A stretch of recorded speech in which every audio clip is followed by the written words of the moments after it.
part of the Earglue Media family of podcast.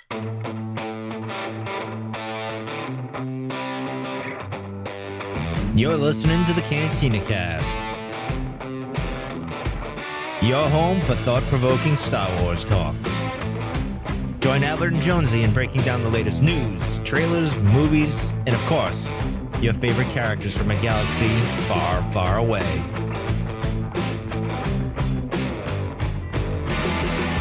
Hello, everyone, and welcome to the Cantina Cast. This is episode 277, the Clone Wars panel. My name is Albert Padilla, and yes, tonight we will be breaking down the Clone Wars panel from Star Wars Celebration this year. We'll talk about the interviews, some of the footage, and speculate on maybe where we think this is going to go in its final season of the Clone Wars on Disney+. And here to help me do that is our very own Clone Force 99. First up, and still buzzing from Chicago. Hi, please welcome Jonesy to the show, or Jonesy as you are most recently known as Yoda number 2. Jonesy, how are you doing tonight? Yoda number 2? Where did that come from? Well, we'll get to that in just a second. Also okay. Joining with us, contractually obligated for at least 2 more shows. It's none other than the Dark Lord of podcasting and the creator and producer of Cantina Cast. Please welcome Yoda number 1, Mike Rondo. Thank you for having me. Oh my goodness. Well, see, that's what I was supposed to do, right? Mike. What? Yeah, what? Mike got it right. I teed you up to do a Yoda, and you didn't do it. I know. You should thank me. Because, we've been doing this for the last 10 minutes before we came on air, and it's been driving Albert up a wall. Nuts. I'm ready to end this show now. Good night, everybody. We'll see you guys next week. Don't do it, Albert. No, see, that was awful. No. See, I lost it. Yeah. I had it there. But anyway, yes, I'm glad to be back, at least to annoy Albert for maybe 1-2 more shows. I don't know what's going on, but, I'm looking forward to this. Thank you. And we'll make this a drinking game. So every time you hear a Yoda impersonation, good or bad, mostly bad. Drink you will. Have a drink on us. Take a shot. All right, let's get to the news. Again, contractually obligated. First up, let's talk about the Lost Jedi audiobook. So this is something I know both of you were discussing before we came on the air, both listening to it. I have not. I will listen to this probably for the show purposes, just because I don't know. You're contractually obligated to read this. Listen to this, yes. But Mike, go ahead, start this off. What are you thinking so far? How far along are you with this, and what are your first impressions here? Well, because we're going to probably talk about this at a later date when you finally catch up to us. I'm about 40 minutes left, 50 minutes left in the book, or drama or whatever. I don't know what we really call it. They call it an audio book, but it's really an audio drama. Yeah. Right. And I do mean drama because there are some of the acting on there is a bit dramatic. But is that the style though? Were they going for it? Can you tell? No, because some of them seem like they're just. It depends on the character, I guess, really, because. Because then I'm thinking back to the prequel trilogy where the acting is kind of wooden, and George kind of wanted it that way because that was the style he was going for. And I don't know if they were trying to match it up with that, but overall, I like it. It's a little too Harry Potter meets Star Wars, and I don't remember being that kind of a talking that way when I was a teen. I don't know, but overall, I like it. There's some interesting things, and I look forward to talking to those things. But it is. I'll say this: it's worth at least listening to when you drive to work. Yeah. And Jonesy, you burned an Audible credit on this one as well, yeah? Right, yeah. This was, the good thing is it's a little over 6 hours, where originally it said it was about 5.5. So there's almost an extra hour of content in there. What I will say about what Mike's response to was about it being over dramatic. When you think back to the radio drama that we had with the original Star Wars, that was a little over the top too in many places. And I think that's just how these things are, with making sure that you overemphasize some of these things so you get the visuals going. That's fair. That's fair. Yeah, so I view it very much like that, where it is a little over the top, but it is very much in the spirit of the old radio dramas that were back, somewhat when we were kids, but even before our generation, with the War of the Worlds type of things and those really cool events. So this is really well produced, though, and Mike's right. There's some elements to it that have some really good story elements and characters. And I like that it's moving us through Dooku's life. So I think we're getting a nice flavor for a lot of different touch points through it. But we'll talk about that here in a few weeks. So far, so good. It kind of venturing a little on the young reader side, perhaps, but lots of things to glean from it, though. Yeah. All right. Rail. That's all you need to know. That's what worth I'm it. looking forward to. Yeah, absolutely. Rail Everos. My favorite Jedi these days. But go ahead. Right. Can totally relate with that guy. Yep. Let's the other and honestly, this is, and I say this every week. It was a kind of a slow news week, but it really was. I don't know that we even had much to discuss. I threw in this thing about Project Luminous. It is probably the most elusive thing they've released, maybe since From a Certain Point of View, and even then, you kind of got a hint of what this was or what that was. And this is something that's being touted. We've got a number of writers that are behind this project, and not a lot of details, but I'm seeing it on my social media feeds. I'm seeing a lot of the writers, the content creators tweet about it, talking about how great it's going to be, almost to the point of like Anthony Daniels was tweeting just before Star Wars Celebration. It's gotten to that level. But either one of you have any thoughts around what this possibly could be? And are you excited for it? Or you just kind of, we'll wait and see.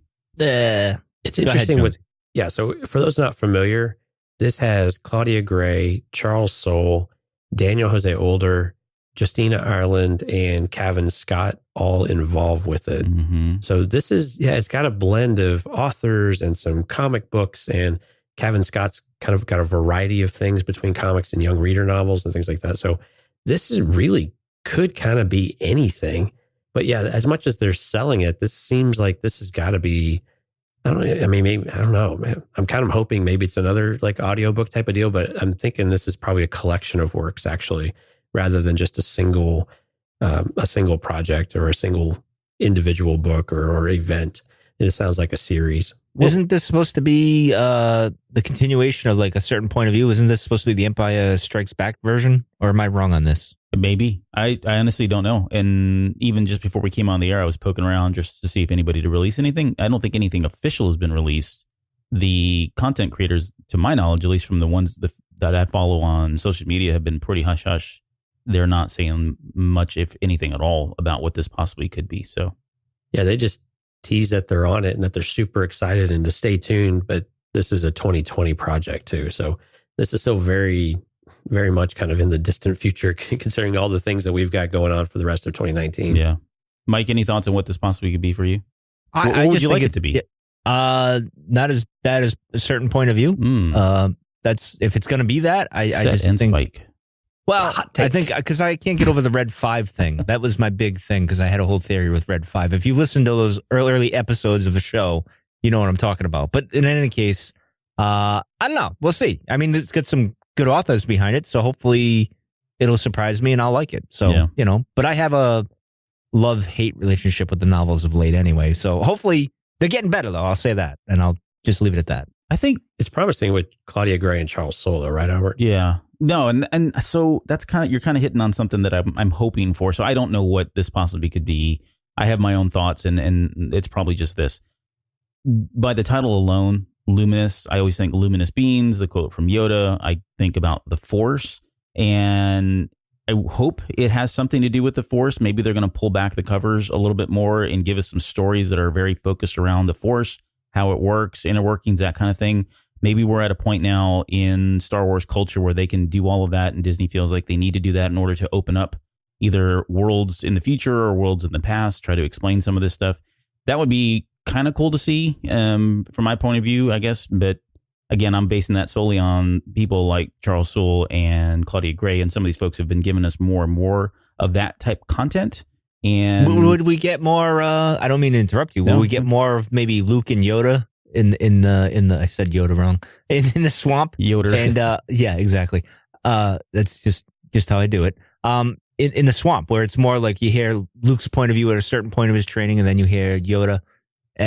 Same thing. You know what I mean? There's something like that, or I don't know. I think it could work if they were just take something like that, or maybe they give us like a scene that we didn't see between like Bendu and Kanan, and there's some more. They explore more aspects of the Force in that way, or we get a Dooku and a Qui-Gon Jinn lesson where he's teaching him his own personal view of the Force and what it means. You know what I'm saying? Stuff like that where it helps kind of expand upon our knowledge of the Force, but also gives us these moments that we weren't privy to, and we're finally going to get to see a little bit of it, even though we may not get the full story. It would be kind of cool to get them in little compartments like that. I don't know. I believe there's a new arc coming in the Star Wars flagship comic, or something to that effect. They're about to kind of flash forward a bit more into the Empire realm. Mm-hmm. And I'm probably getting this very wrong, but anyway, there's a character where Luke is going to encounter Ben Do, which of course sounds very much like Ben Do. Mm-hmm. Now, there's not a lot known about that, and I'm probably getting what the comic book actually wrong about it, but there's something that is upcoming relatively soon, and there's some interaction between them. But is it just me though, or in general, it seems like Lucasfilm Publishing, Marvel, whoever you want to equate it to, seems unwilling or disinterested in touching really anything with Luke Skywalker. And I kind of think that's probably pretty intentional. And I don't know that it's to build anticipation for some big reveal. I just think they're really trying to distance ourselves away from Skywalker. Yeah. Does it kind of feel like that at times? No, I think it's more R2 than Luke, but that's just my own opinion. But I don't know about that. Well, based on the trailer and the sequel trilogy, I'm just going by that. But anyway, the real hero of the whole saga. But I will say this: I think it's kind of a fair assessment, Jonesy. But I've always said for a little while we weren't going to get much on Luke because they have that gap to fill between the Force Awakens Jedi. and the Last Jedi, and where we're going from Return of the Jedi. There is something that's going to happen at some point. I've always said for years that we've been doing this. There would be an animated series with him and Ben and all that and what he was doing at some point.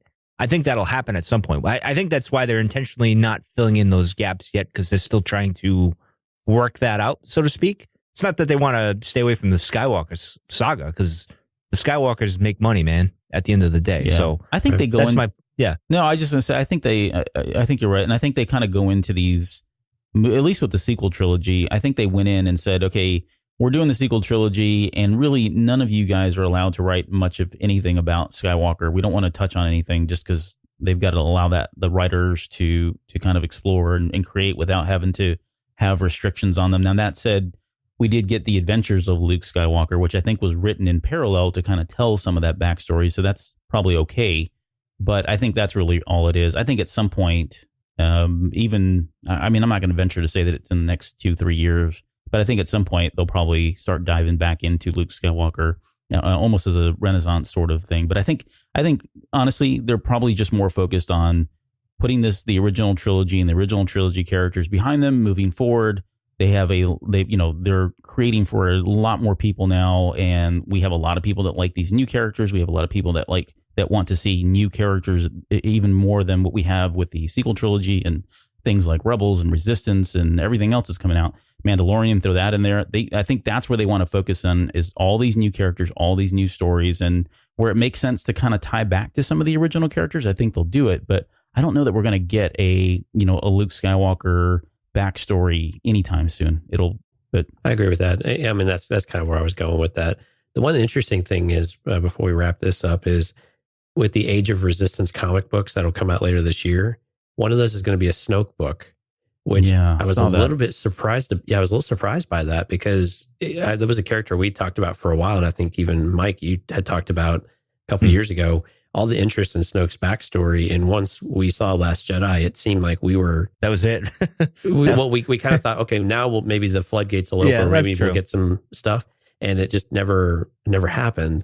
And now we've got this one-shot book. Now it's a 20-something page one-shot book, so temper expectations, but it's still interesting that we're going to get something. So I'm curious which, I'm assuming it's from the actual Age of Resistance era rather than some actual true backstory, but I'm really curious to see what they will share in that book, because that's something I think even today, I think we're all still interested in where this guy came from, or what is his story? Maybe not just his total backstory, but what is his story? I mean, I wonder if we're even going to get anything touched on in episode 9. Like, are they even going to, like, if Palpatine's back, and there's a billion theories on that now, how does that all tie in? Are we going to get any of that? I don't know if we'll get that. It's almost like Snoke's dead and gone, and that's over, and we just moved on from that, like he didn't even happen. I don't know. Maybe we'll get a little bit of something, but I think like Snoke, Ben, and Luke, and all that was going on between Return of the Jedi and so forth. I think they're just keeping that under wraps for now, and they're trying to figure out how they're going to go about it. Are they going to do another animated thing? What are they going to do? You know what I mean? Because the Disney Plus thing is their hot commodity right now, right? So they're going to want to do another animated show at some point. So, Yeah, I would say I don't think we've heard the last of Snoke. We'll probably get a reference to him. We may get some oh, if Snoke did this kind of thing. I don't think we'll get any exposition on how it all happened. My hope is that the comic book, I mean, I don't know. Honestly, there's so many stories behind Snoke because we know absolutely nothing about this person really, that they could go a million different ways with it. But it would be nice to see something that at least kind of ties, the events of from him coming into power, either prior to The Force Awakens. The thing that really bothers me is it's only 20 pages. Like, what are you substantially going to be able to tell in a story, in a comic book, one shot that's 20 pages or less? It's not maybe a whole it's lot. his ring.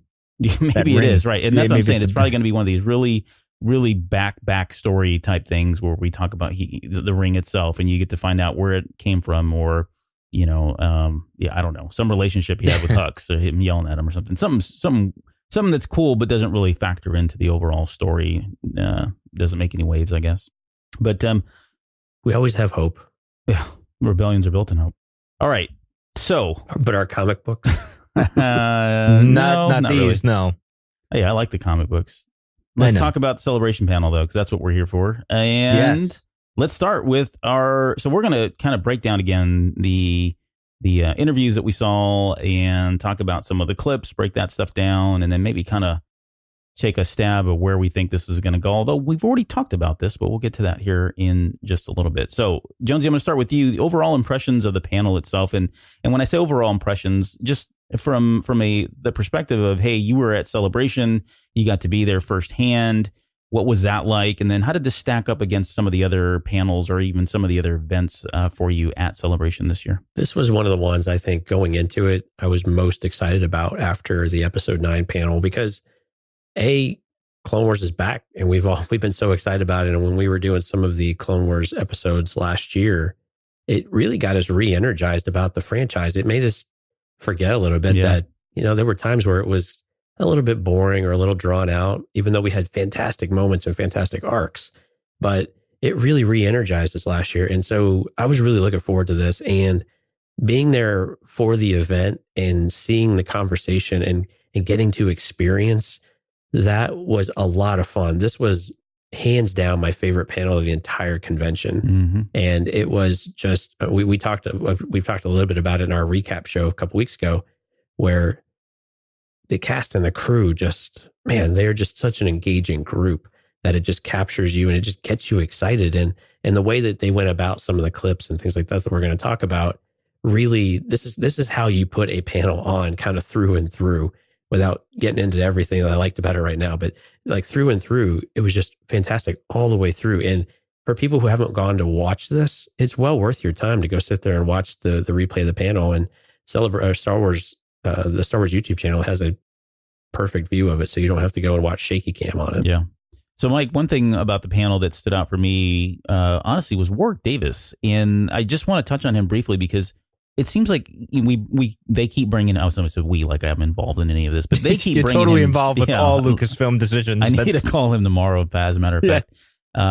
He borrowed my toothbrush, but he's just. I mean, how wonderful of a gift is he to have somebody who's been in multiple movies, a huge fan, host these things. Yeah, I mean, he's a great kind of host. I mean, who else would you want besides him? No, he's probably the perfect host for anything like this. He just gets it. Actually, I was going to say, I guess this was probably my favorite panel other than The Mandalorian. Mandalorian was the most interesting. Mm-hmm. This was my favorite because Ashley, Dee, Sam, Tom, they came out all after and stuff. And Dave, of course, even Warwick, they all get the fandom very well. Right. And they get how to get reactions out of us and to rile us up and to tease us and to, Dave can't tell us everything, but he's going to tease you in a certain way that, he just knows how to do it. Like they know how to play the crowd. I'll just leave it at that. Yeah. And it's awesome. And that's why I enjoyed that panel. Now, what they said at the panel was far more enjoyable than what we got at episode 9, but that's not because those people are boring or anything like that. They're not.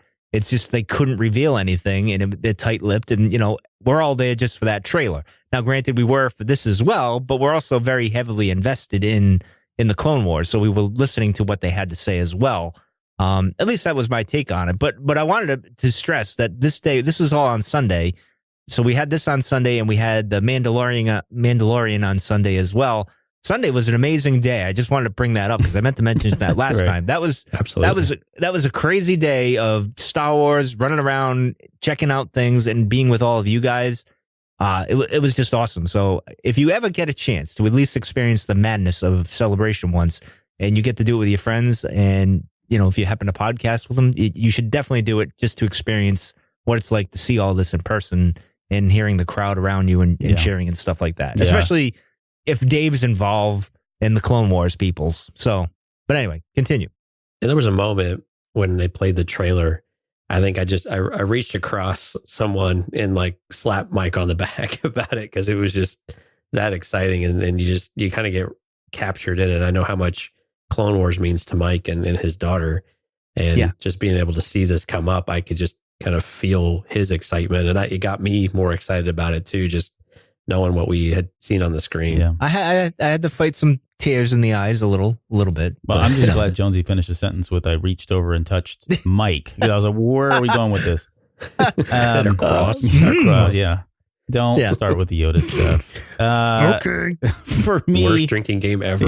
Yeah, you are not drunk yet. This was great. I don't know that I need to really add anything more other than to say that I couldn't help but smile the entire time this panel was going on. I felt the same way about the Mandalorian panel, especially when John and Dave were together and talking about some of the stuff there. But it's just, and the other thing that really stands out is just the amount of respect and admiration that they really have for one another. But then even it's almost like another level when they're looking and talking to Dave Filoni, which is really kind of cool. I'm sure for him and I, to be honest. But one of the things they started off with, and I don't remember if they showed this. I think they showed this on the cast of it itself. But this was they kind of gave us this history of the Clone Wars, and it was really just a compilation of a lot of the previous footage that we had. It kind of gave us a recap of where things left off.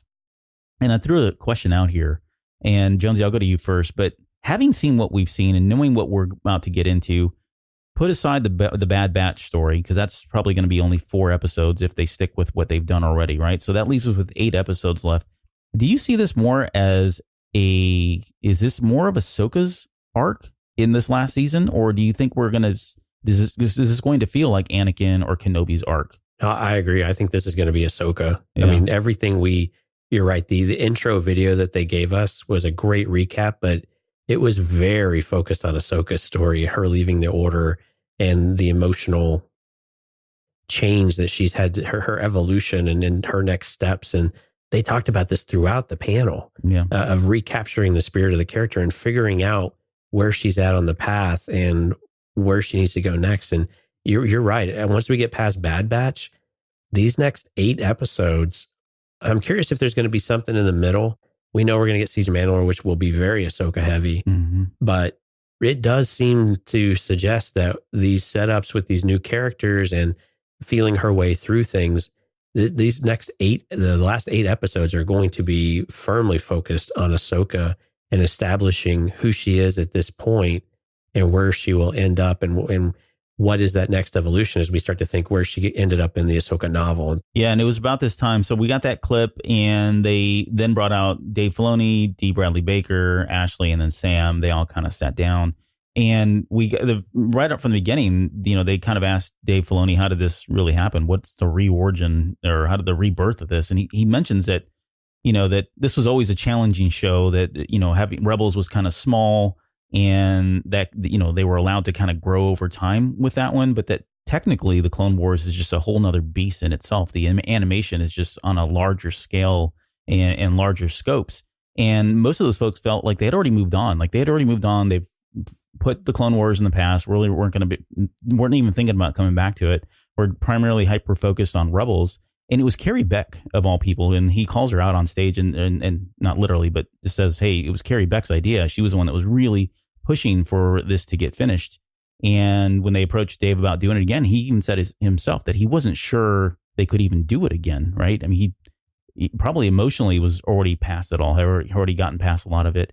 But it was a personal story to him and something that he really wanted to do. And he said that he wanted to do this so long as they did it the right way. And he stressed that, I think, a couple times when he was up there talking about this. And what he meant by that, again, is making sure that they still capture the feel and the scale and the scope of and the story that they were doing. They wanted to really feel like this was going to be a continuation of that last season that we got, and you didn't feel like there was a jump cut, right, or if you will, in the storyline itself.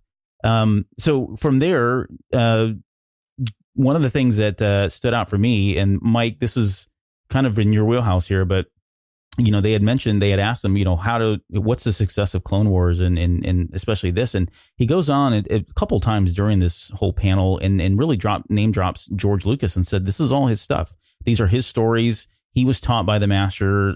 That's why Clone Wars resonates with people. That's why these stories are so good, because he was heavily involved.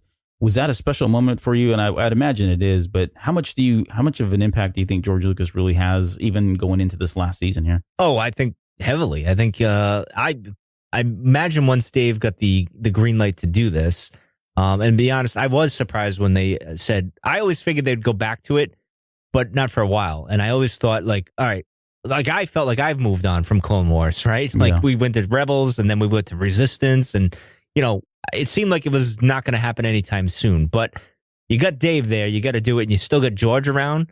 So I imagine Dave picked up the phone and said, hey, Master, you kind of want to help me a little bit on this, like maybe off the books, like we'll go to lunch or something, right? And kind of we can flush this out a little bit, because I want to send this off the right way, and I'm sure George would be like, yeah, I would like to do this, like to help you out and send it off the right way. But all his stuff is there anyway, so I think Dave always goes to the well of George Lucas all the time, and I think even John does, as you can see from The Mandalorian, which is always a good thing. It's a great thing, if you ask me. So, but the curious thing is, you said, is this about Ahsoka? Yes, I think a lot of it's about Ahsoka. I hope it is, but I think it's about Ahsoka and Anakin's relationship, to be more specific, because as the beginning, the whole purpose of it was Anakin getting a Padawan and learning to let go, and he never could. Obviously, he failed that. So I'm wondering if we're going to get in, and we can speculate a little bit later, but is it tie into that whole, what we get in the beginning of the Ahsoka novel there, and maybe we see Anakin or Vader's point of view and all that stuff. But anyway, we'll move on. We'll get to that at some point. I'll touch on that briefly, because Albert and I talked about back when we were doing the unreleased episodes, there were some really great moments in there between Obi-Wan and Anakin talking about Ahsoka and talking about that loss, and it seems like we're probably not going to get that, or at least not in the same way. A different story arc. That was in the Utapau arc, I believe, right? Yeah, it was Utapau. Right. Those were really good character moments that I think would have helped us get there, but they weren't huge arcs or moments. They were still a bit fleeting. And so I'm curious if we we're comfortable with where Anakin is to an extent, and if they'll leave that a bit open, and they'll firmly shift that over into Ahsoka. And I think with Rex too, because in the trailer, we got a very strong feel that, Rex is starting to question more and more too, right? Mm-hmm. And we'll get into that a little bit, but I think very much a Rex and Ahsoka story. And quite honestly, with the panel with D. Bradley Baker and Ashley, and just seeing how close they are personally, or at least the impression they give us personally, it gives you kind of an impression that this is going to be a kind of a buddy cop story of sorts, of where they are, when they get reconnected, it's very much a pair, and they're going to take on the world type of event. Yeah, I can see that. I think also between those two, they had a great moment on stage, and we're not going to really get into every line. Go watch this part of it specifically, but there's a moment in there where Ashley Eckstein is kind of talking about how they found out that the Clone Wars was coming back. And she literally pulls out her phone and starts kind of reading this text message that was going back between her and D. Bradley Baker. And by the way, the funny thing was, while they were up there, like, they kept referring to D as Rex the entire time. And even when Rex was talking to Dave Filoni, he kept saying, "Yes, sir. Yes, Commander." He kept talking in character, which was kind of weird. But anyways, they go on and they're reading from this text message, and they're kind of going back and forth. That's so weird it is. Mm-hmm. Yeah, thank you. Take a shot, everybody. They're going back and forth reading the text messages, and that's just one of the best moments, because they know they're not supposed to be talking about this. Everybody on stage knows they're not, and especially Dave Filoni knows they shouldn't have been talking about this, and they go into talking about the trust tree, and that she even greases the wheels to before she even starts a story. She talks about how they're a very close knitted family. She says they're ironclad, right? She's ensuring reassuring Dave that what she's about to say really didn't go out any further. I don't know if he believed her, but they kept cutting over to Dave Filoni and just some of the looks. I mean, at one point he had his hat pulled down. He had his, he's face palmed the entire time, shaking his head. I mean, he just couldn't believe the words that he was hearing. He couldn't believe that they were, talking about this so openly and freely over text messages and all that. And it comes back a little bit later because when they go back to Dave Filoni and he's talking about the trust tree again, he goes in this great like storytelling about how they are now the shrubbery that leads to the tree. And then there's a garden gate around this tree, and not even the production staff is allowed to be a part of this trust tree. Then he says that he's going to saw off some limbs of the tree whenever that was he my needs favorite to. part. Yeah, that was my favorite. He's gonna Right. he saw his limbs off from time to time. Yep. I like that. Cutting people off that, loose lips sink ships kind of thing. And then Dee chimes in and says, hey, maybe you should put a moat around that tree. And he's like, you know what? Rex, and this is one of those moments. He says, Rex, get the clones together and have that built. And he's like, yes, sir. Right away, sir, or whatever he says. So anyways, it was that whole interaction, just the way they were kind of going back and forth. And you can just tell they do feel like a very close-knit family, very, very close friends, that kind of thing. So great stuff. And Ashley, I mean, and they know they were skirting the line a lot too, because she was like, is Dave with you? Because this feels like a trap. Yeah, right. Yeah, You know? yeah. She at one point was questioning whether or not she was being set up or this was a test of some exactly. sort. But I like what you said earlier when you said when we were watching it live, we were smiling the entire time. Yeah. When I rewatched this week, I literally smiled the entire time I watched it, even watching it again or for a third time. Yeah. It just has this magic to it of the interactions between them all. And you're right, man, Dave's expressions and face in his hand and just pulling it ever so tighter, and you hear the crowd laugh. It's just classic. Right. I mean, these are just classic moments where they are just digging this hole deeper and deeper, and Yeah. they're all having fun. But it's still, please go watch this video. It's great.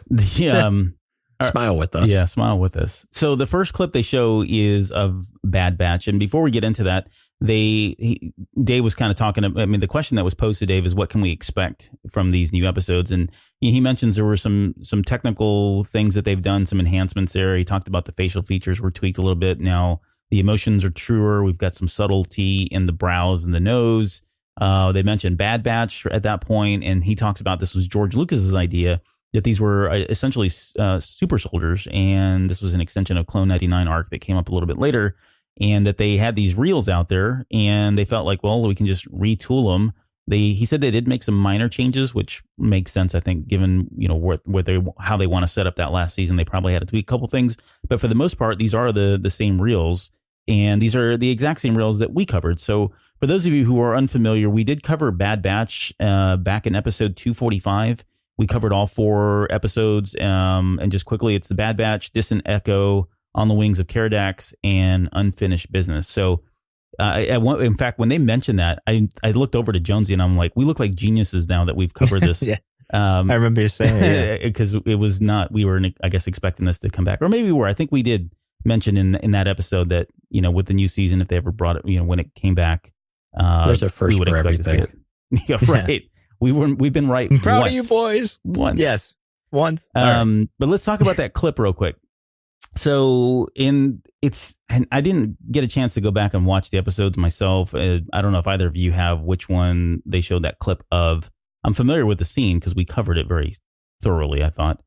But essentially the Bad Batcher, they've gotten together, they're going against a bunch of clone droids, and we get to see the relationship between them and Rex, where Rex, and this is kind of what we talked about in that episode, Rex is very he's very tactical. He's got things, he wants to do things, almost by the book, if you will. He's got a certain way of doing things, and he immediately starts to try to pitch that to the Bad Batch, and they're like, nope, we're going to do this our way. And I think I forget which one it is, but one of them yells out, hey, it's time to execute. It wasn't Order 66. That's not the right one. Right. Yeah, it's Plan Hunter. 82 Shockwave. That's what he says. Right. Yeah. I do like that one, though. Sorry. No, that's not Ryota. But so there's Hunter, Crosshair, Tech, and Wrecker. Those are the 4 members of Bad Batch. But Jonesy, as you were watching this, for me, it was really cool because what we did our show on was very rough cuts. There was no, I mean, at some point, people weren't even, they don't even blink. Sometimes they just kind of float across the screen. But it was really neat to see this thing finalized, given how much time we had spent, watching those things and kind of breaking them down. Yeah, some of the old animation that we had originally seen was more like electric football, where the players just slide along the board. Yeah, very good analogy. No, this was really cool to see finally finished. And D. Bradley Baker kind of hinted at this, that it doesn't sound like they really recorded anything new, because when they did the episodes, the voice acting was actually all done. And even though I think some of it was a little over the top at time, especially for Wrecker, it sounds like they pretty much left it as is, no changes. And they were fun episodes. And what was really interesting about this arc and why it's worth exploring, I think, and we got this in the trailer, is Rex talking about his brothers that he's lost.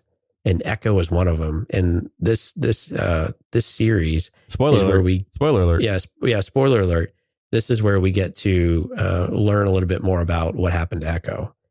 So this is a great arc for that alone. And they showed scenes from, I think, at least 3 of these episodes, if I recall right, at various stages. Yeah. Mike, had you seen the Bad Batch stuff prior to us doing the show, or even on your own time, or have you seen it since then? I've seen it unfinished, I believe, when you guys were covering it, but I think I saw it before. It's just like when we get to the Ahsoka clip that he showed, I swear I've seen this before, like with the jumpsuit there. I don't know why. I feel like when she was on the speed of falling, or back in 2015 when he showed it, when I was at that Clone Wars panel, he might have showed drawings of it. I'm not sure what that was. I just feel like I've seen all this before, which is kind of, in one aspect, I'm like, cool, they're going to show the unfinished stuff that was there. That's great. And they polished it up. And then I'm like, well, are we getting anything new? I hope we get something that's new. And I think we are, because I think that's part of the reason why you're getting that polished look, so to speak. I think they kind of said, all right, well, we got to make some new episodes here to kind of finish this out properly. And I think that's what they did. Yeah. But that's just my take on it. But as far as the Bad Batch goes, I'm not that impressed with them. I think they're cool, but I don't know. I think they're a little over the top for me. I don't know. But I will say this, my daughter, when she heard that part where Rex was saying, I lost my brothers and that, she got emotional because she loves Fives, Echoes, Heavy. Like those are her boys. Like, she loves them. Yeah. And she got a little emotional there with that. She loves the clones, man. So, it was cool. She liked the Bad Batch people too. And it'll be interesting. I'm looking forward to seeing how that plays out. Because I've heard you guys talk about it. I've seen whatever they showed on the I think it's the Clone Wars, whatever unfinished thing they have on the website there or whatever. But anyway. Yeah, I actually really enjoyed the Bad Batch group. I think they're very unique in terms of who they are. They're very different than any of the other clones, which is part of the point. I'm more interested in what Jonesy was hitting on though with the Echo thing, because that was the piece that really stuck out for me. Yeah, they're cool guys, and the way they operate is really neat and different, that sort of thing. But the fact that we speculated at the very end, if I remember this correctly, we speculated that Echo lives at the very end. So they find him. He's kind of a lobotomized robot, if you will. They kind of bring him back from that. And by the end of the 4th episode, he's kind of almost a part of the team. And you kind of get the sense that that's where it's going, that he is going to be that 5th member of the Bad Batch, which would be really neat because he has this brand new life. He's been changed in a lot of different ways, physically, mentally, emotionally, spiritually, whatever you want to say it. And just to see him to be a part of something else again, and not necessarily with Rex, but just be a part of another family like that is something that was hopefully, I don't know if they're going to have time to do it in this particular series. Maybe we'll get another episode that we're not even talking about, or at least some scenes at the very end to kind of put a bow on that, which would be kind of neat. But yeah, that Echo piece is kind of really where the meat is in the storyline, if you will. The jumping on, or I guess moving along from Bad Batch, they start focusing on Ahsoka, and this is pretty much where the rest of the show goes, or the rest of the panel goes, and kind of talking about what we should be expecting from Ahsoka. And Mike, I'm going to go to you on this first one because this seems to be right up in your wheelhouse. I know you're a huge fashion expert, but you really want to talk about the jumpsuit. So, well, she's going Michael Myers here. She picked out the jumpsuit, and I'm very proud of her. I mean, what the heck? That's the first thing you grab when you're on the run is a mechanic's jumpsuit. Yeah, we've learned that from the Halloween series.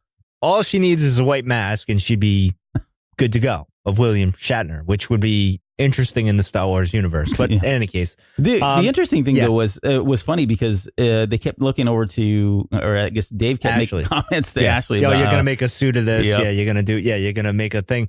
I just thought it was interesting that he went with this look for her. But then again, I think back to the Mortarsock where she's fixing the ship. And she's kind of like being Anakin, just fixing whatever's got to be fixed there. So it kind of makes sense there. And of course, we got the two sisters there that she's gonna, obviously from that clip when she crashes her speeder bike, and they rescue her. I imagine she kind of works with them and does their thing. But we'll get into a little bit more of that when we get to the trailer, I guess. Yeah. But well, the jumpsuit works for her. I'll say that. And Filoni sets this up. He says that she's been living in this temple. She's lived a very sheltered life. She doesn't, I mean, she's not like the everyman kind of person. She doesn't probably have a sense of style. So what is she going to gravitate to? I don't know. Jumpsuit. That looks fine. Now, of course, it's a very stylized jumpsuit, and she's probably going to sell 1 million of these pieces. You're going to see everybody wearing this that's a big Star Wars fan someday here soon. But yeah. I am with a Michael Myers mask. Maybe. Yeah. Okay. I'm just going to say, I didn't really like the jumpsuit, especially at first, but when I saw what she was wearing later, like when she encounters Rex and the clones, you could see that she had then tailored it. And if you go back and revisit Rebels, there's definitely that connection with it. And she was able to, it was kind of a quick change. And so once I got on board with that, it was easier for me just to go ahead and accept it. It just looked a little weird. It wasn't the finely crafted outfit and semi armor that she had in some of the other shows. And it was a nice, it was a kind of a jarring change, but you can see how it will evolve into something else a little bit later on. Even just within Clone Wars, it looks like she'll have more of a form-fitting outfit or something more akin to what we're used to seeing her in. That's more action oriented, Yeah. The interesting thing is that she's basically continuing the arc of when she was running from, the Jedi and all that, when they accused her of, bombing the temple there. It's kind of like that. It feels like that, like when she's first getting into that, the whole fugitive vibe type thing, like surviving on your own. I don't know. That's just what I took from it. But anyway. I agree with that. And I think some of what I would have preferred to see a little bit and want to see what happens, I would have liked a little bit of time to go by. So when they reconnect, it feels like it's actually been a while. And it seems like maybe that's not going to be the case entirely. No. Well, bow draggers are back into the whole mix there, but right. Anyway. But I'm hoping some amount of time goes by so where she can change a little bit too. So going back to the Jedi just isn't a foregone conclusion to where she's just a very different person when she revisits the Jedi or whatever intercepts them with it, with however Bo fits into all that. Well, here's a question, and we can just go here now. One of the things that I've been thinking about is is she really going back to the Jedi? Because the way I interpret this clip is she's going very clandestine to go help at the battle of Siege of Mandalore, but I don't think she's been sanctioned by the Jedi Knights to go do any of this stuff, right? Right. No, Bo goes and recruits her for it. That's what Bo is doing. Yeah, she knows there's a scene there. Yeah, we're jumping ahead to the clip, but there's a scene where you clearly see her helmet and she's wearing like a cloak over it. But you can make that you can deduce that from the clip that we got initially, the first one where Bo's sitting next to her and Anakin walks in and Bo turns around when Anakin walks in. So you can put 2 to 2 together there, I guess. Yeah. But yeah. And before we get into this first clip, and it's a pretty short clip, so we won't spend a lot of time on it, but there was a moment in there where they were just trying to set some expectations about what we could expect with Ahsoka. And primarily, Dave had a really great quote in there. He says, for who she was, who she could become, and who she potentially could be, who she could be, who she could potentially become, and who she really needs to be, right? Those are the 3 aspects that they're trying to tackle here in this particular story. It's a story about choosing who is right for her, what is right for herself, trusting and believing and having faith in yourself.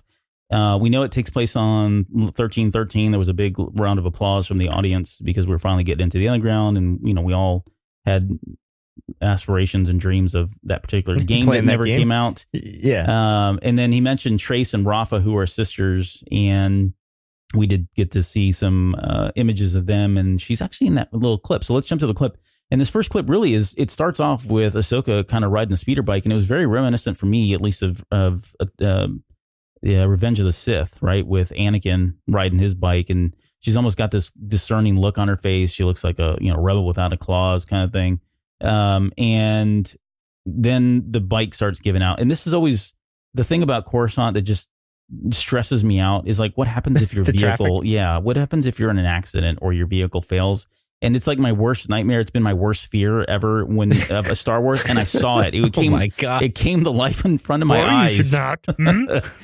Right in front of my eyes. My wildest fears of Star Wars happened because her bike stalls, and she gets in this whole thing where she's got to try to start it up, and then it goes into a free fall, and she gets it going again. And there's a great moment in there where she's kind of running along the inner wall of that particular corridor, and finally crashes the bike. And for a split second, you can see somebody standing in the background, which I think is Rafa. And it ends with the bike and, hanging out, dangling over the side. And she's literally holding on to one of the handlebars, waiting. And my guess is Rafa's going to run over there and pull her up if she's not able to get out herself. And I think that's how they are. She's doing her Yoda impression there of hanging on. And then they pick her up there. That's what's going on. Actually, Actually, I thought of Mortis with Obi-Wan and the little bike there that they had, and even her. She picked Obi-Wan up in there, because the little volcano that she had to go down there where the sun was. Yep. I don't know. Yeah. Yeah, the dark side place. Yeah. So anyway, sorry, didn't mean to throw up. No, that's it. And that was really the clip. I mean, Jonesy, anything else? I do have one question. Yeah, go ahead. Judging by that clip, is she like turning the Force off and then she finally taps into it again? Like she was trying not to use the Force, and then she had no choice but to use the Force? I don't know. Just throw the question to either one of you. That's kind of how I took it, is that she's trying to find her place outside of the Jedi and outside of that way of thinking. I think the other thing, though, that they talked about was not drawing attention to herself. Yeah. And again, that's one way of trying to act normal, whatever normal means. And I think that's going to be part of her journey. Like Albert was saying that Filoni had talked about of, she's got to find who she is. And maybe that's not... part of that is maybe losing or pushing aside some of the Jedi training that she's had, because that's all she's had. She's only grown up in the temple. So what does that really mean? And until she really knows herself, it's really difficult to want to bring back in the Force and open yourself back up to that world. Yeah. Let's talk about the Siege of Mandalore, because this is the next topic that came up on the panel before we get the final clip. And Filoni kind of starts off by saying that this was he said this is the one story he's thought about most in the last 10 years. And he said it's a very large scale battle. It's probably the most important arc. These are his words again, coming from Dave Filoni himself. And he felt like he just really had to adhere to the level of continuity, very similar to Revenge of the Sith and what George Lucas was doing with Revenge of the Sith and A New Hope. He needs that it's got to have a high level of continuity there, because we know where we obviously know where this thing ends just before it starts, but then we've got a lot of bits and pieces in between, either from the Ahsoka novel or some of the stuff that we saw in Rebels, and then certainly Maul's story and how he factors into all of this, right? So there's a lot of stuff that a lot of pieces he has to put in place, but they have to be very specific cut pieces in order to fit into the overall storyline. And then just to kind of quote Sam Witwer, when he was talking about it, he said he was shocked when he read the script, and he's like, no, I'm not making this up, because I was really just, floored by the things that we read here and things that we saw. So, Jonesy, I guess anything that you would like to speculate on what we possibly could see with the Siege of Mandalore? Something I liked about this is that this had been working with George Lucas for a long time. This wasn't a new arc they came up with. This is, like you said, he'd been dwelling on this for a long time. Mm-hmm. They probably mapped a lot of this out already. And I think they had already had it storyboarded for quite a while. So this wasn't something that they had to really write from the ground up. And so you're very much getting a George Lucas type of story here as well. Yeah, speculation wise though, we've talked a little bit about it in the past, but what has happened on Mandalore that's going to create the scenario? And clearly Maul has completely blown everything apart on Mandalore with his presence there. So what is, we've seen this in the comics as well, of his amassing these armies, but then of course getting his butt kicked. Mm-hmm.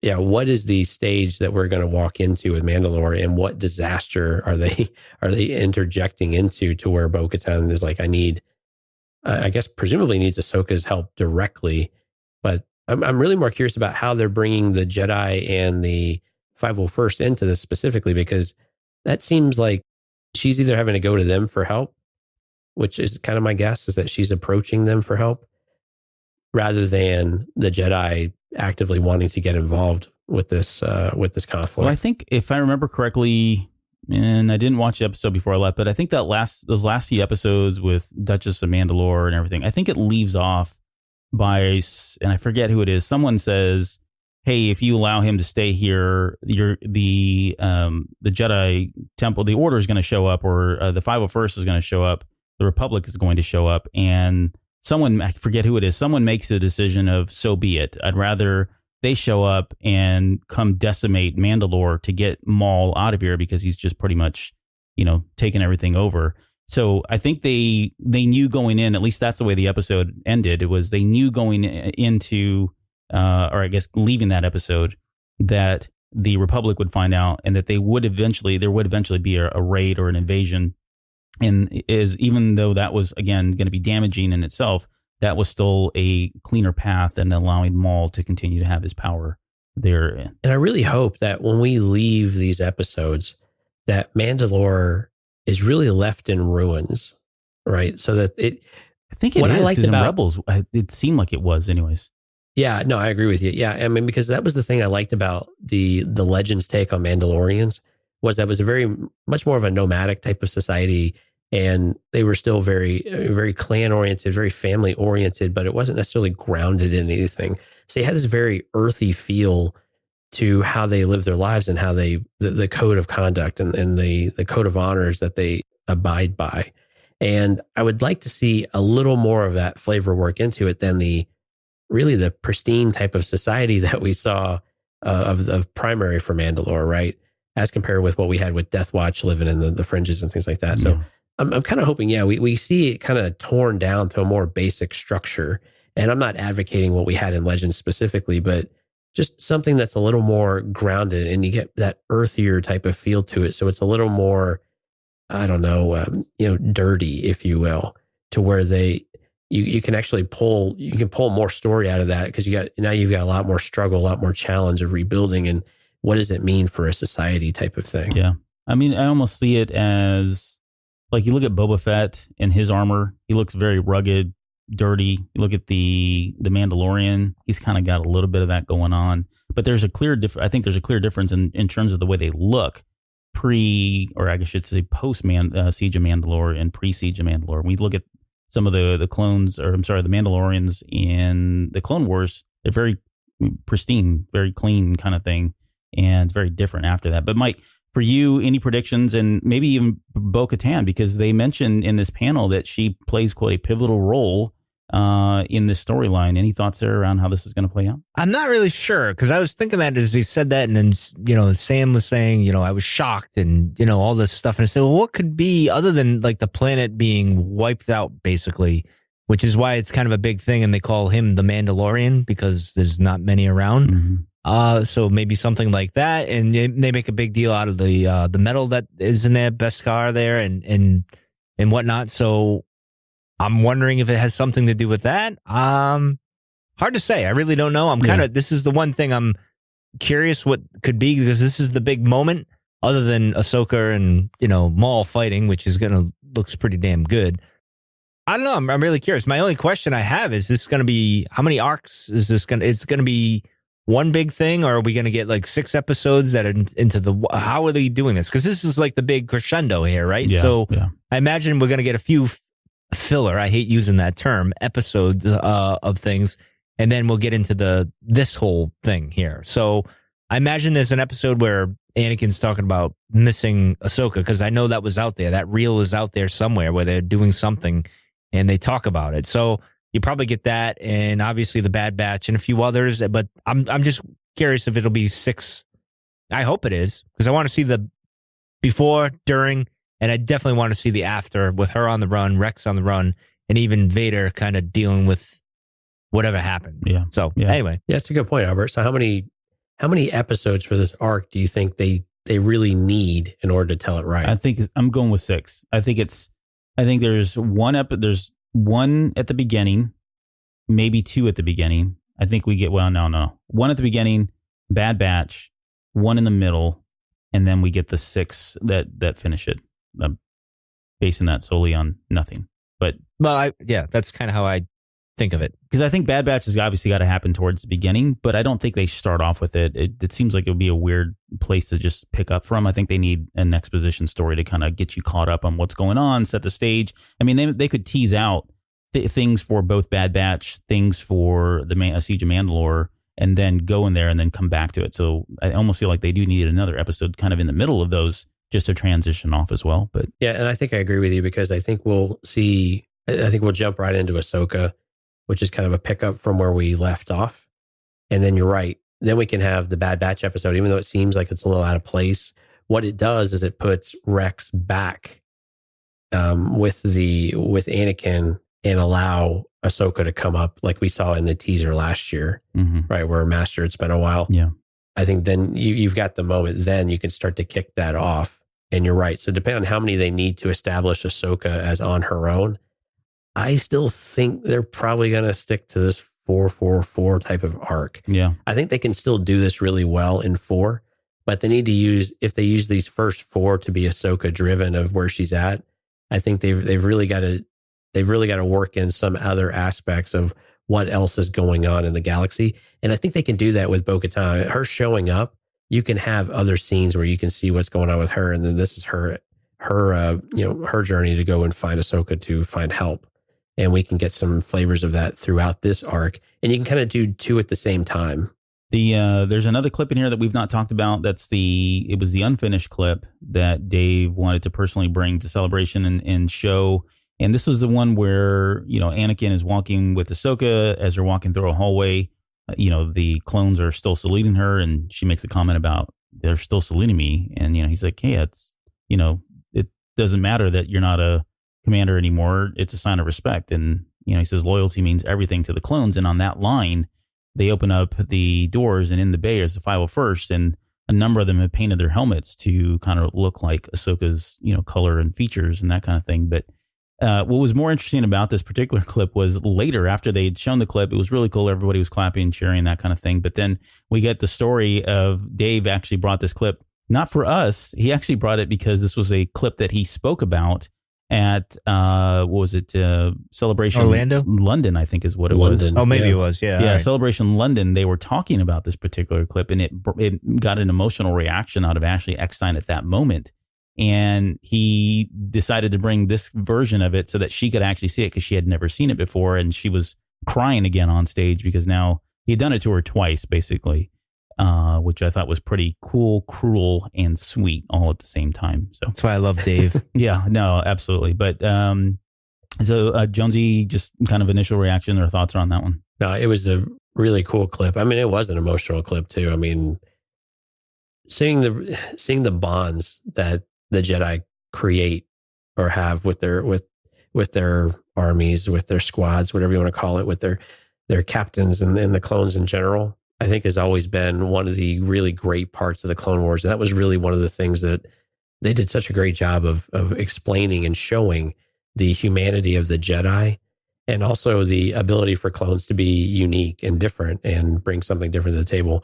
And to see that reciprocated in this was really nice. And the story just put it over the top with Ashley. And again, it's the way that Dave delivers these lines, which is the best, because he's like, "Oh, is that what made you cry back then? Right. Oh, wow. I didn't think, Let me twist the knife. Let me twist it a oh, little. wow. That's something, it's just his ability to, his weird sense of humor is really cool. And it's just so much fun to watch it, but it's really nice to see that these types of things, and we talk about this all the time, but the actors have so much invested that when they see these moments, it's not just Ashley, the others kind of look in amazement too. And they were all out on the floor watching it. They get out of their seats and go down to watch it at the screen, and they're just so engaged still, and they want to be a part of this. And that love for what they're doing is so evident in everything that they do. Yeah. Mike, it was before we get to the final clip, they at that point brought out Matt Lantner, Catherine Tabor, Tom Kane, Matthew Wood, James Arnold Taylor. So it was like, it was pretty much everybody was there. The band's back together. I think Warwick Davis said it best. But how was that for you to see everybody up on stage like that? And go ahead. You can go ahead and blow one of your Yoda impersonations, because I think we had Tom doing a few. Tom came out. That was awful. Yeah, Sorry, Tom. But work on your Yoda impressions. Yeah. Well, thank you, Jonesy. I was actually surprised they weren't out sooner. I think that was my only. I thought of that after. I'm like, well, because I figured, all right, well, we're not gonna get the whole, like, James Arnold Taylor's on around. I'm a little surprised by that. So I was happy they came out. It was nice that they came out, and I even thought, wait a minute, where's Catherine? Because she was doing autographs, wasn't she? I was trying to think of these things in my head, all right. And I'm like, she's in the audiobook panel too. Oh, on top of that, I'm like, wait a minute, where are these people? I'm like, all right, well, maybe that's just for the big reveal that they're going to do. And it's funny because I saw these unfinished clips, right? And this other clip, and I'm like, wait a minute.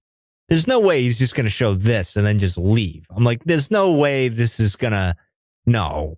I'm like, well, maybe they are. Maybe they're really not finished. Maybe, maybe it's true. Maybe they didn't really finish anything up. And the thing I took from this when they were, and like you'd said earlier, Jonesy, is a lot of this audio was already done. So I don't know if we're going to get anything really new.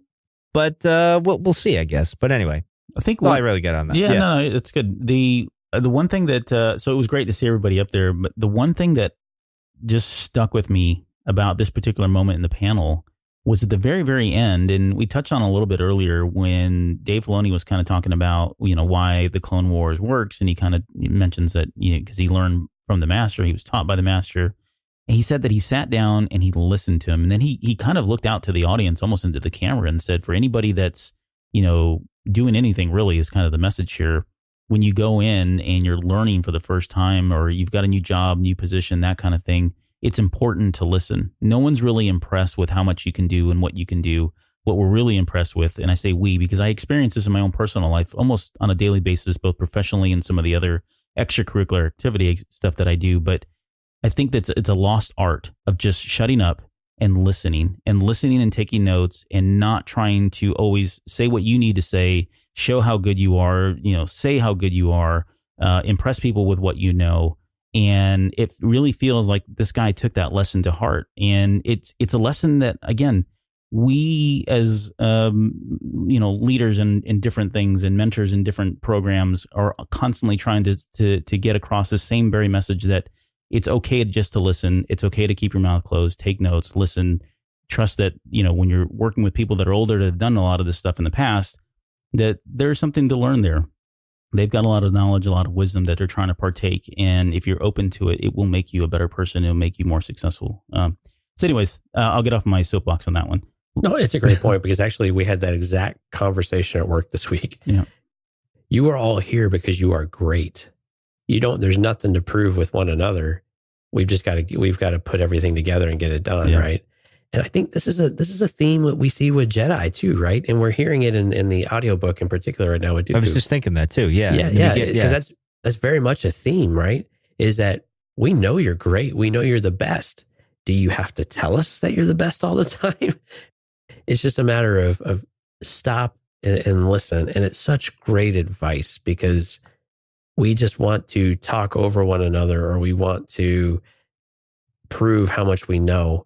And you're right. The masters don't do that. And I was reading a book, a documentary or mockumentary, rockumentary, whatever you want to call it, book. And it talked a lot about this, though, of when you go into a room, and this was about guitar players, the ones who are really great because they just play and they jam and they have fun.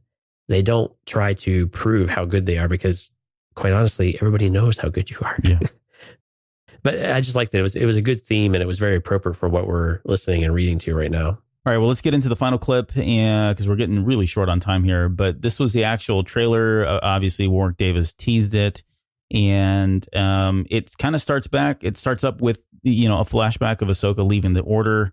The quote, "I'm not coming back," that kind of thing. We get the scene of her riding her bike again, and someone asking her where she's from, and then she kind of struggles with. It's audible. You can hear her struggling with coming up with an answer about where she's from. Like, how does she even explain this to people now at this point, that she's a Jedi, an ex-Jedi, if you will, living in amongst the regular people?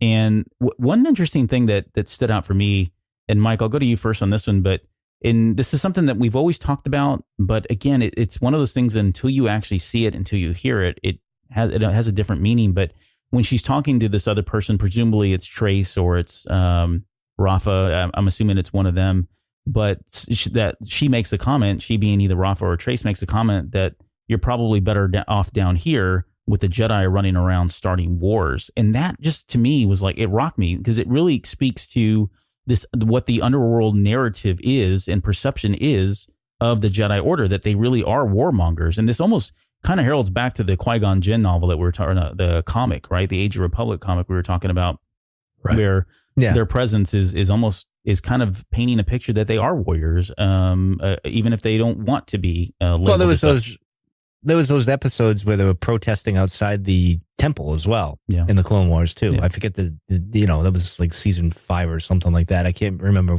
right off the top of my head. But yeah, and then of course you hear Mace ask Yoda, how will we win the war or something? And he says, I'm not sure one really ever does win a war.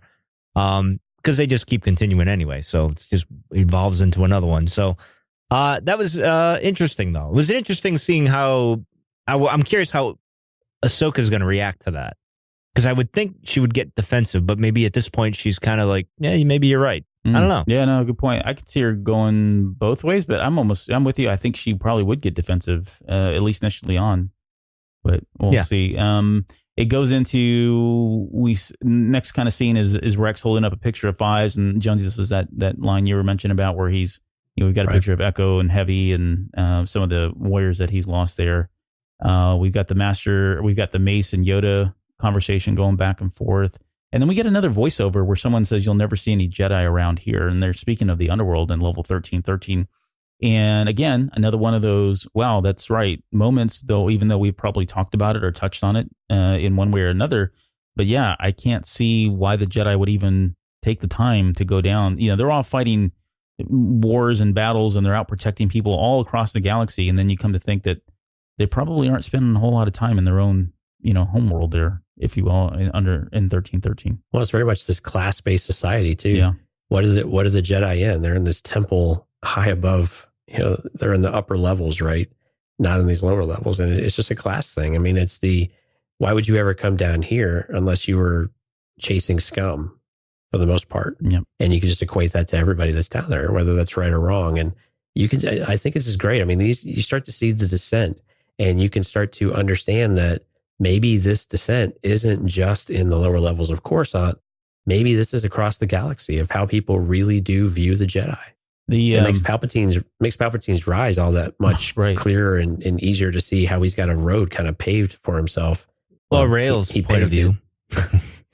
Because Rael doesn't think so high. But anyway, I don't want to get into Rael. I just wanted to bring him up. But anyway. Yeah, I don't want to dive into the council or anything right now. No, that's several podcasts. We've got to do that episode. Yeah. There's the next scene is Rafa. She's got a ship. And then we presumably see her, Trace, and Ahsoka. They blast off in the hyperspace. Mike, are they heading? That's the one that throws me. Well, and that's what I was going to ask the question. Where are they going? I don't know, because the shot after that is when Bo shows up, right? Like they're running by and the Pikes are chasing them. Yeah. Which is interesting. Mm-hmm. So is like Ahsoka getting into some shady, I need the survival type thing. And then Bo kind of hunts her down. And I don't know if that's like they're taking the ship to do that. I don't know. It looked more like a speeder, really. It didn't look like a ship like the Falcon or anything like that. Like you could actually go through hyperspace. It looked like just like a speeder to me. Oh, I don't know. I'll have to look again. There's a different clip. They launched into hyperspace. Yeah. All right. There is a clip where they're all sitting down. Oh, yeah, that's right. That's right. Yeah. Yeah. I kind of wonder if this is where maybe she goes to Mandalore to check it out. Yeah, and that's what I was thinking, because like she's got to get off that world, and she's probably not going to get a favor done by any of the Jedi at this point. So, well, Bo would take her, I would assume. I mean, if she's there, but that's kind of where I'm going. Yeah. All right. I didn't see her in the clip, but we'll see. Yeah, and she's the one after. Yeah, but I think right, she is, and that's what I was going. We have Ahsoka is she's basically running from the Pikes, and so we don't know what Trace and Rafa's background is. They could be in nefarious activities for all we know. Death sticks and whatever else. There's no Rail. Yeah, we're not going to get Rail. we get Ahsoka igniting her 2 sabers again, and we talked about this. And here's something that was so we talked about the way she's holding them looks awkward, and I would agree. And Jonesy, I think you made the point is like, well, she just ignited them, and I think that's true. I don't know what it is. It still looks weird to me. Yeah, it does look like I would thought she would have snapped back to, but then again, it might have been a while, and she suppressed the Force. Well, I think Jonesy said she was just turning them on. She wasn't going to use them at that moment. Yeah, on Anakin. Let's ask Jonesy. Jonesy. Yeah, she's just turning them on because he handed them to her and she's seeing what they look like. Now, the problem I have with it is having someone else build your lightsaber for you in person. While a gift, right. There was always a deeper meaning and connection with a Jedi and their weapon. And so this kind of runs contradictory to that a little bit. So we'll have to see how they play this up. And I'm sure it's supposed to be a touching moment for Anakin to say, hey, I got these for you and I fixed them and then, maybe a little bit better or whatever. And I'm only going to have to get rid of them in and they're both a blue. few months. Right. Yeah, they're both blue, which, okay. Yeah, I don't know. I don't know if they're going to get into the weeds and explain that, but that was another thing too. It's like, okay, so what happened? I just had these extra kyber crystals laying around and they were calling to you. So right. Yeah. The mysticism that goes with a Jedi and their blade seems like we've maybe lost a little bit of that. I mean, fair enough. We got to wait till the clips or till the episodes come out, but yeah, not really on board with that. But actually, we'll see how they do it. Stuck out when I saw that. And then like when I'm listening to the audiobook of Dooku and everything. And I thought of Ventress's sabers as well. Because in the original thing, I don't know if he does it in this Clone Wars, but in the original series there, he gifts them to her. Right. So I'm wondering if this is kind of like maybe gifting a saber is a big deal too, if it's from your master. So I don't know. It's an interesting, I look forward to that actually. In the words of Obi-Wan, that didn't count. Okay. All right. Fair enough. Fair enough. Next shot is Ahsoka dropping from a ship. She's got her sabers ignited. She kind of lands, does a roll, and then we get the close up and we get that iconic shot of her kind of holding them back in her true form. And dude, we got a badass roll is what we got. Yeah, that's true. That's probably a better word. The sabers stuck in the ground to get her up. Oh yeah. Yeah, she used them, I think, to kind of help bring down her drag too, because of the way she was going. But to create drag is what I meant to say. We also got the poster in that shot. Yep. Yeah. So for those of us that attended the panel, they hand out these little yellow cards, and we had to walk, I don't know, 5 miles. Yeah. Yeah. They got to work out something a whole lot to better go than get that. the poster, but it was worth it because that poster is so awesome looking. I really liked it. My daughter is very happy with her poster. That was the shot, and there's all like explosions in the background, very Rambo-ish, which I really liked. But and then we get the second. So we get a second scene, and I didn't mention the first one, but there's a second scene in there where Obi-Wan Kenobi and Mace Windu are paired up together. They look to be surrounded, which should be an interesting battle. Those two paired together. Wasn't that part of the Bad Batch? Was it? It might be. I think that's at the very end of the Bad Batch series. Okay, I'll take your word for it. We got I'm trying to remember. We got a bunch of quick shots, various battles, wars. We got what was the spider dude now? Darn it, I'm drawing. Oh, Trench. Trench, yeah. Trench, right? Yeah. We saw Trench. He's obviously in the Bad Batch episodes. We got to see him, and we had Anakin. Yeah. No, so we got a great combat sequence from Ahsoka. And this was kind of right before the cliffhanger, where she lands in a ship. She starts cutting and swirling, and she turns off her lightsabers at one point, uses a force push, turns them back on, swipes at a Mandalorian, and then cuts his tank or her tank, jumps on and goes for a ride and swirls out of and this is all in a span of like less than 5 seconds, which was kind of cool. But that got the audience pretty excited and pretty stoked. They got me excited and stoked, but it got everyone so excited they didn't realize there was something else going on. Yeah, that's true. Like, on the first hurrying. When we first heard this, lost your voice. You have no, I lost my grammar. The first time we saw this, everybody was still cheering. That we didn't hear the very first lines that Maul says right at that moment. It wasn't until they played it the second time that everybody knew to shut up. But anyways, that sequence though I thought was really neat. I think they did some great animation there, and she's just kind of a cool badass character in that moment all over again, which was really neat to see. And I guess finally we get I was hoping for Kenobi, why are you here? And this is obviously Sam Witwer's voice, but earlier on they mentioned that we were going to get, for the first time, some motion capture done by Ray Park himself. So Ray Park has come back and he's doing all the motion capture for Darth Maul. And Mike, for me, as I'm watching this, I can tell a difference. And it's a half a second. It's more fluid. But it's more fluid and it's lower to the ground is what I was going for, because Ray Park is not the tallest person in the world. We know that, but his fighting style is always very centered. He's got almost kind of his lowered hunch to it. And I always felt like that was missing. I always felt like Maul, whenever they animated him in the Clone Wars, he was very upright as he fought. And you can almost see it almost immediately in that little half a second clip that they showed. Well, you can get away with that because you can say he's got his metal legs. But you could definitely tell there was a fluidity to it. If I said that right. When you see that, it's only like 2 seconds, less than that. It's like, it's such a tease. And then you see the red Clone Wars thing. You're like, that is just so awesome. But yeah, actually, judging by my daughter and how she get excited when Fives and all them were mentioned, when Rex was talking about it. Then she got excited with Ahsoka and the clones. And then she got excited again with Ahsoka doing the jetpack thing. She thought that was the greatest thing in the world. And then I said, shush, you gotta wait. And then Maul and her are fighting with the sabers, and she just lost her mind. So yeah, judging by my daughter, who's like the biggest Clone Wars fan, one of them, this is going to be pretty good. And I look forward to it. Yeah. Well, Dave said this is going to be the definitive lightsaber fight.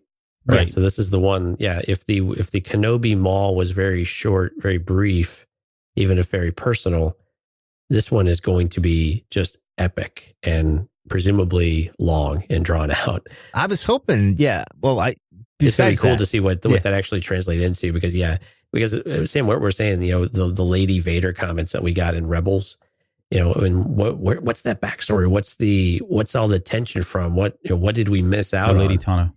Yeah, Lady Tano. Yeah, I was just going to say that. I'm like, I was expecting him to say that when I heard the voice. I was expecting, Kenobi, but why are you here, Lady Tano, or whatever? What did I say? Lady Vader. Oh, you said Vader. Vader.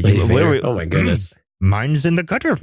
No, that's a really old Legends reference, I guess. Yeah, but anyway, in any case, I'm curious how, if this battle is going to be epic and flat out action packed, there has to be moments where they're kind of relating to each other, where they're both kind of abandoned from their order, so to speak, and there's that mutual respect and how this ends. There's got to be an ending. I feel like Maul kind of saves her or something. Something has to happen. That's so Sam said, it's shocking, right? Because the clones are going to turn and all that's going to happen. So what is the big shocking moment? I think she is destroying everything he has worked for. Well, that too. Yes. But there's some kind of a mutual something with each other. So, but I could be completely wrong. Yeah, go ahead. No, and this is I actually had this question teed up for Jonesy here, so I'll go to you on it, Jonesy, anyways. But there was a moment earlier on when Sam is talking about this, and he said he was shocked, and I didn't want to steal the thunder then, so I'm coming to it now. But he mentions that Maul has been obsessed with the same things over again, right? He's had this cycle of hatred for the same things over and over again, and that for a second, even just a very small second, he actually tries to think his way out of getting his way out of this cycle that he's been in. And he tries something different that, quote, he's never done before and never tries again. And Filoni was like, you could see it on his face. He was like, shut up, dude. You're giving away too much. And he comes back. Yeah, he says, you're on the edge. Getting the chainsaw ready. But starting to cut them limbs off. I'm going to cut more than just your lower half. But any speculation on what we could be expecting from Darth Maul here that would put him on the edge or teeter on the edge of doing something like that he's never done before, never thought of doing? That threw me for a loop. I really don't know. I mean, some people that I had spoken with were like, oh, they're going to do a team up, or he's going to flirt with a lighter side of things. And I hope those are not true, because the thing about Maul, his singular purpose has always been what's driven him and what's really defined him as a character. I think having a moment where he considers it is one thing. Actually following through with it for a short period of time is something entirely different, which I hope they don't go down that path. But without the context, man, that's really tough to speculate. Yeah. I wonder, so if Order 66 happens and we get you see Rex, you see Ahsoka, and you see obviously maybe Vader. Maybe you get to see what happens with him, with Maul after all he's this. supposed to be captured. Right? Is it? Yeah, they use a force ray on him or force field. Well, I forget what that thing is called, force stasis or whatever it is. I know and that's from the Ray shield. Ray shield. Thank you very much. We're gonna learn this at some point. Someday, and I think someday we'll learn about Star Wars. Was it the Ahsoka novel? If I remember correctly, I can't remember that. I see because I get lost with the Dathomir comic where he was. Yeah, I think that was Son of Dathomir. Yeah. Yes, thank you. Where he was like in prison, then he escapes or whatever. So I'm in between that. I'm lost. So I don't know if they. Yeah, I think it's Ahsoka so novel, but they capture him that way, and that's when and right around that moment they think the battle's over, it's won, and that's when Order 66 happens, and he escapes through we don't know for sure. It doesn't say, but we just assume that through the chaos of what's going on with Order 66 and all of the 501st churning and whatever the clones that are out there churning on, Tano and Rex and whoever else at that point, he finds a way to get out of there and weasel his way out of there. But yeah, I can't wait for all that. It's so, I wouldn't say nebulous, but we just don't have a lot of details. It's very just small bullet points that we have that we're finally going to get to see that story and how it. Well, I'm wondering if we're going to see. Well, maybe we won't because obviously we see him in Solo and he's still got some kind of a power. It's when we see him later on Malachor where he's kind of a broken. I don't know, whatever you want to call it. Like, are we ever going to see that aspect of it? I don't know. It's very interesting because there's several ways you can go. I can't even think of half of them, but I look forward to it. I do like that they are adopting more of the Solo look for the character, though. I thought that was a really nice bridge between it because this is kind of in that right timeline, right? Yeah. No, I mean it's not far. It's not that far away, I guess. Yeah. I see what you did there. Nicely done. Funny. All right. Well, all right. We got anything else? Because we're really over on time. But no, your editor wants you to end the show right now. All right. Good night, everybody. I think one thing is if they do show Order 66, how painful is that going to be to watch, especially for Rex and the clones that I think they taking show their it. chips out. I think they do. I think Filoni's going to give it to us. Oh, but you have to. You got to do it. You got to sync it up, man. Man, that would be really powerful. That would be really tough to watch, though, too. If it's just going to be, man, if he thought Ahsoka leaving was emotional, I can just imagine what they would do with that and just see the violence between brothers and between family effectively. Mm-hmm. I wonder if you, go ahead. I was going to say, I'm such a fan of Bad Batch. I hope that they don't I hope they're immune to this in some way or they remove their chips as well. I don't want to see them turn. Do you think they'll show up at all? Like after their episodes? No, I don't think so. I think maybe I don't think so either. If they do something, if they do, it's going to be them. Like we're going to get scenes of Order 66 that we never got in the same way. And what I mean by that is we saw the Jedi get killed. Right. We're going to get a montage of different troops, groups, whatever from the 501st and all the other orders that we're going to see some of that. And maybe we do see that very briefly. We see what happens to them if they do show up. But that would be the only way. I don't think we're going to go back and get voices or anything else. It's just going to be a clip and you get to see them. And you're like, oh, there's the Bad Batch and holy crap, they turned too. Or, well, no, they didn't. And look at them getting away. Wonder where they are today kind of thing. Okay. I got two more for you too. These are like together. Are we going to get the Padme? Are we going to get the Amidala joke from Bad Batch? And then are we going to get the pinup on the side of the ship too? I think they'll leave that. You will, because I think you could see it in the first clip, the first teaser they had. I think you could see on their ship, you could see it in the distance. I could be wrong. I was just curious if we thought those were going to stick, given that this is going to Disney Plus. Yeah, and that times have evolved a little bit. Although Resistance still had some of that in there too. But yeah, I was just curious. No, I kind of hope they do because it speaks to them, I guess, right or wrong. That's who they are, and kind of be. And it still speaks to the old war days too. Yeah, that's a good. Well, on that, we'll end the show. Unless you guys, Mike, do you have anything else? Nope, just end the show, sir. All right, so I can edit. We can't end the show yet. We have one. We've got one shout out, and that is we've got a new Discord member. This is I'm gonna guess it's Isafet. We'll go with that. Isafet. But this is someone who we met for the first time at Star Wars Celebration. She actually came out to our panel show, and then she went out to one of the events as well, and has been now following us on social media. She's been pretty active in Discord as well. So thank you so much for joining the Discord server and being a supporter of the show. That's awesome. Yes. She takes so many awesome pictures too on her Instagram. So really fun. Yeah. She's really cool. So if you want to come check out Discord, you can talk with her too. Well, if she lets you. All right. Okay, we're pawning off our listeners now. Yeah. Yeah, go listen to them. Don't listen to us. No. All right. We have got 278 coming up next, where we have a whole bad batch, if you will, of listener questions and feedback stuff that we want to get through. And then after that, we're probably going to go finally hit on Master and Apprentice. We've got a lot to say there. And beyond that, we'll have to wait and see. So before we go, Mike, any last words? End the show. No. All right. Jonesy, any final words of wisdom better than end the show? Yes. Go forth and be excellent to each other. Thank you, Bill. Wow. Wait. Wow. Man, I'm on the wrong podcast. Yeah, I feel so bad now for being such a jerk. Wow. All right. I'm going to go home and rethink my life. Goodbye. Please do so. We'll see you guys next week.